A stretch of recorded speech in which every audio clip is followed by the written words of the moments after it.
Hi mga loves, magandang gabi. Ito nga palang kaganapan namin ngayong gabi. Ganyan nga kalalim ang baha nung wala pang nga si Den para ako'y sunduin. Bandang alas 9 na nga rin to nang siya'y dumating. At ang sabi nga sa akin ay nagpapalya nga daw ang tricycle kaya ngayon lang din nakarating. At habang nga kami papunta ng Pasig ay malakas ang ulan kaya hindi ko na nga sa inyo napakita ang daan. Pag nga maganda ang mga kamote dito sa labas ng palengke ay dito na nga rin kami namimili ng iba. Dini nga ay pumili na nga rin ako ng mga magagandang violet na kamote. At dahil wala rin namang ibang kulay dito ay siya ay tsak na doon naman sa loob ng palengke mamimili nga to si Den. At sa mga bago na yung followers, ganito nga lamang ang aming routine ni Den. Bali sa maghapon hindi kayo magkasama dahil busy nga siya doon sa isa naming tindahan. Ay yung lagi nyo nakikita na tindahan ay malayo nga yun sa amin, mga 2 sakay bago nga ikaw makarating. Sabi nga ni Den ay magbalot nga daw ako ng 10 bundle kaso mukhang nainip sa akin kaya't ito ako'y tinulungan na rin. Kailangan namin magmadali mga loves kasi nga bawal nga dyan magparking at kailangan namin dalhin sa maayos sa parkingan. At nung maisakay na nga namin mga loves, ito nga napamili namin ng 10 bundle, ay papunta na nga kami nito sa parkingan. At nang maipark nga ni Den itong aming tricycle at nagpaiwan na nga rin ako dito dahil saglit lang naman din siya sa loob. Magtitingin pa nga siya doon ng iba pa namin kailangan paninda katulad nga ng mga gabi, singkamas at ibang kulay nga ng kamote. At yung nasa pulang ang plastic mga loves ay bag ko yan para hindi nga mabasa yung mga laman sa loob. Hindi na nga rin ako loves nagkapote dyan dahil kanina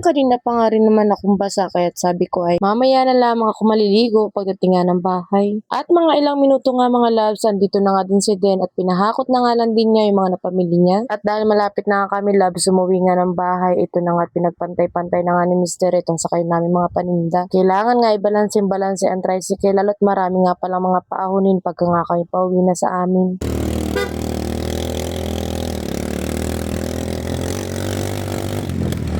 At buti na nga rin mga loves at wala na nga rin tong ulan o ambon. Kaya kahit papano ay nakakapag-video pa nga kami ni Den at pauwi na nga kami ng mga oras na ito. At dahil maghahating gabi na nga itong mga loves wala ng traffic sa daan kaya't mabilis na nga rin kami nakarating dito. Ipinarking na nga lang din ni Den itong ang tricycle na may lamang kamote dahil nasa tapat lang naman ng tindahan. At sabi nga niya bukas na laman nga na madaling araw ibababa itong mga laman nga ng tricycle. At nung natunugan nga nito mga laga naming aso ang tricycle ito na nga lumabas at yung isa na may tinatamad. Dahil nga siguro'y malamig o siya hanggang dito na lamang mga loves. Bye!